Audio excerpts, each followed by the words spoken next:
Mobile का भी use जो है आप लोग किसमें करो, सत्संग भजन प्रवचन सुन। और संत महात्मा, बहुत बड़े बड़े महात्मा लोग उसमें प्रवचन करते हैं, कथा करते हैं। मेरी भी कथा है उसमें। मैं तो कबीरपंथी हूँ ना, तो कबीर साहब की कथा करता हूँ। कथा में तो से सब आ जाता है। श्री राम कथा भी लोग कहते हैं, कबीर साहब की वाणी उसमें लोग जोड़ते हैं, कहते हैं। भागवत कथा भी लोग करते हैं, तो कबीर साहब की वाणी को उसमें जोड़ते हैं ना बीच बीच में।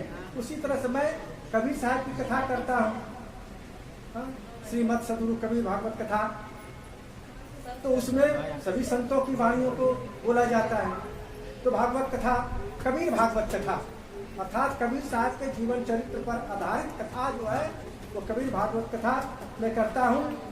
ये मेरी इच्छा है कि एक कथा 7 दिन की 7 दिवसीय कथा श्रीमद सदगुरु कबीर भागवत कथा का आयोजन यहाँ करोगे तो परिवार के सारे सदस्य लोग, गांव के सारे सदस्य लोग सुनेंगे। मिल करके सदगुरु कबीर साहब की कथा का आयोजन किया है।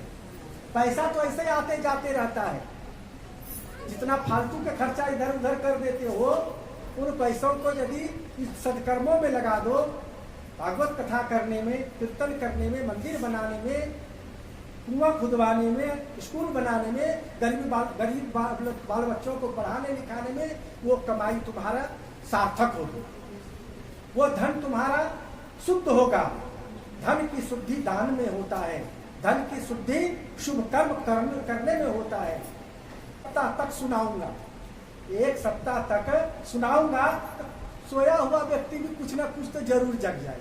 एक संग जो है लगातार 4 घंटा रोज सुनाएंगे। वहाँ के ग्रामवासियों के, आपके जो परिवार के लोग हैं वो सब लोग सुनेंगे, उन लोगों में जागृति होगी। थोड़ा थोड़ा भी आप लोग सहयोग करोगे, कथा का अच्छा आयोजन हो जाएगा। आप लोगों का नाम भी होगा। सुनकर आप आवे तो जुआ और शराब को कान पकड़ दो, तो प्रभाव पड़ेगा तब ना, जानकारी होगी, ज्ञान होगा तब ना। अज्ञानता की दशा में आप जो भी कोई जुआ खेलता है, शराब पीता है, कबाब खाता है, मांसाहार करता है, वो अज्ञान की दशा में, उसे ज्ञान नहीं है कि पशु की हत्या होती है। जब मांसाहार करते हैं तो पशु की हत्या होती है, और हत्या का पाप हमें लगता है, खाने वाले को। खाने वाला यदि खा ही नहीं, बेचने वाला क्यों बेचेगा? तो हत्या का पाप लगता है। इसका बोध, इसका ज्ञान, इसका संस्कार कैसे जगेगा? कहाँ जगेगा? कहाँ? सत्संग, भक्ति, साधना। भक्ति मतलब साधना। तब साधना में बैठोगे, ध्यान में बैठोगे, गुरुमुखी होगे, गुरु से मंत्र लोगे, गुरु से दीक्षा लोगे, कंठी माला लोगे।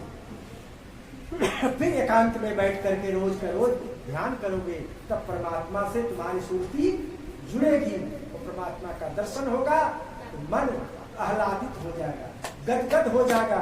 फिर संसार के सारे चीज तुम्हें सूखा लगेगा, क्योंकि आनंद तो आत्मा में है। आत्मा के परमात्मा में मिलन है। जब ध्यान में लोग बैठते हैं और बैठने की आदत पड़ जाती है, सुरती जब परमात्मा से जुड़ जाती है तो घंटों लोग बैठे रहते हैं, उनको शरीर का शुद्ध बोध ही नहीं रहता है। वो आनंद जब मिलेगा तो संसार का आनंद जो है, विषय आनंद जो है, वो तुच्छ लगेगा। तो उस आनंद की प्राप्ति के लिए प्रथम सोपान सत्संग है, भजन है, उसके बाद सुमिरन और साधना।